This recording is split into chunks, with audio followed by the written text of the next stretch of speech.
Bueno, para el análisis frente a frente me acompaña el exgobernador Alejandro García Padilla y el expresidente del Senado y senador Tomás Rivera Schatz. Les doy la bienvenida. Saludos, Ivonne, y saludos al público que nos observa. Encantado de estar aquí. Bueno, yo quiero hablar del plan de ajuste, pero antes quiero comenzar con la manifestación que hubo durante el día de hoy y los choques que hubo entre policías y manifestantes.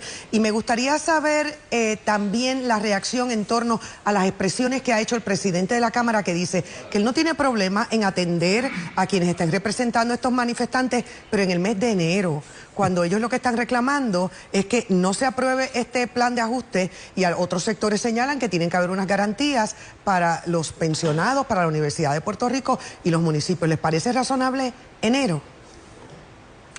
Mira, en cuanto a la manifestación de hoy, obviamente me he enterado por los medios de comunicación y de nuevo, la libertad de expresión pacífica, la reunión en asamblea pacífica es un derecho que tenemos todos los ciudadanos, ¿verdad? Y en ese sentido le toca a los instrumentos del Estado garantizar que eso se dé. Ahora bien, es como lo dije, pacífica. Y así tiene que ser en todas partes del mundo. También es un derecho la desobediencia civil, pero la desobediencia civil pacífica. Me parece a mí que tienen muchas razones para protestar, tienen muchas preguntas que hacer, muchas razones para preguntar. Este es un tema muy complejo que proyecta a Puerto Rico hacia el futuro.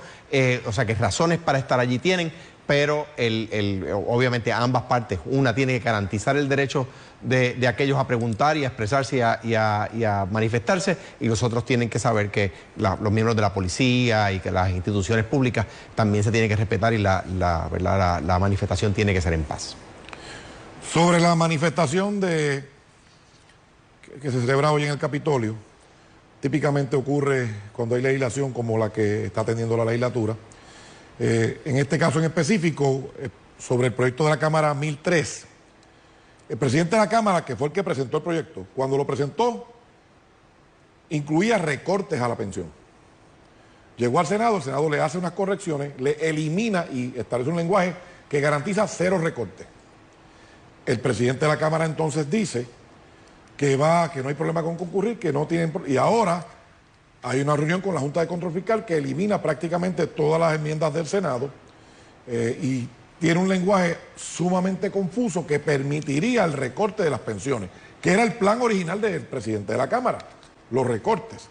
Así que el presidente de la Cámara está celebrando un proyecto, por aquí por Telemundo, vieron hace un rato un reportaje donde el portavoz del PNP dijo que la delegación le votaría en contra a las enmiendas que sugirió en la reunión del domingo la Junta de Control Fiscal, y ante ese vaivén y para atrás y para adelante del presidente de la Cámara y ese lenguaje confuso de la Junta, no es de extrañarse que los pensionados y la gente que podría eventualmente recibir una pensión tengan reparos y protestas.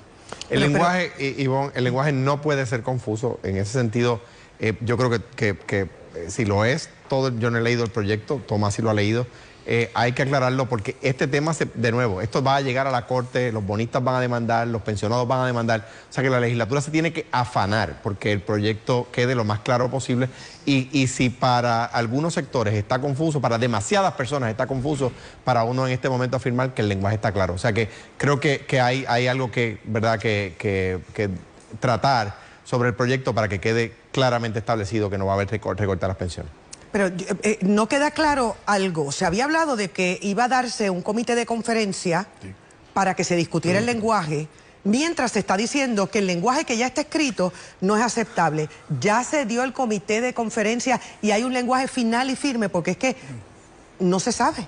Pues Ivonne, mira, hoy sesionó la Cámara y tenían que expresar que no iban a concurrir con las enmiendas del Senado, porque eso es lo que provocaría el comité de conferencia. El comité de conferencia es un grupo integrado por senadores y representantes trabajando en conjunto sobre enmiendas para corregir o armonizar diferencias que puedan tener sobre un mismo proyecto. Así que hoy la Cámara tenía que anunciar que no concurría. Mañana, cuando el Senado sesione, que sesiona a la 1, entonces anunciará que se está creando un comité de conferencia, y en ese momento es que se trabajará con ese lenguaje que tú señalas, Ivonne.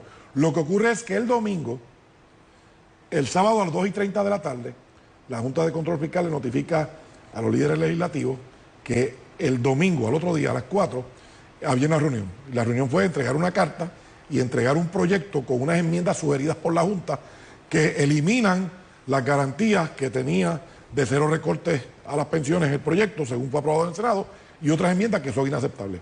Así es que el comité de conferencia, si la Cámara en el día de hoy anunció que no iba a concurrir, que ese dato lo desconozco, pues entonces mañana al Senado le correspondería informárselo al Pleno y entonces crear ese comité para trabajar con un lenguaje final.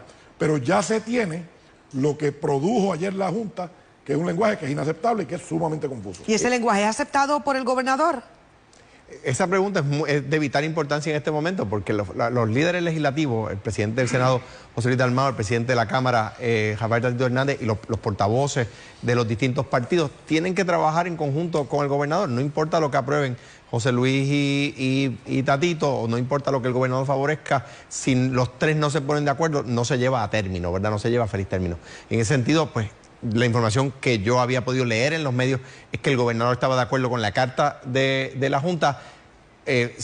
Supongo que si surgen dudas como las que están surgiendo, pues pedirá que se analice, ¿verdad? Lo que corresponde y lo que uno entendería que va a suceder, pero pues obviamente no puedo yo poner palabras en su boca y decir que ha cambiado su posición en cuanto a favorecer las enmiendas que ha presentado la Junta.